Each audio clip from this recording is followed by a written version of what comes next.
Abli hanggang anong kanasuran, ipataas ang inyong mga tingog. Kinsa man ang hari sa himaya, unsay atong gitawag kaniya.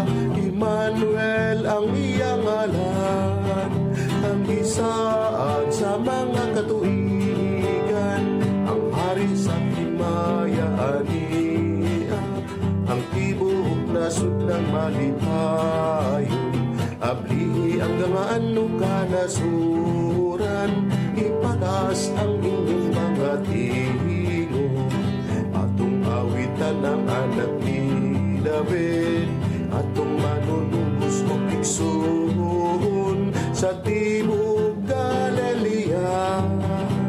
Kaniya walay magkasama, ang hari sa himaya aniya, ang tibuok nasud nagmalipayon. Abli ang gangaan kanasuran,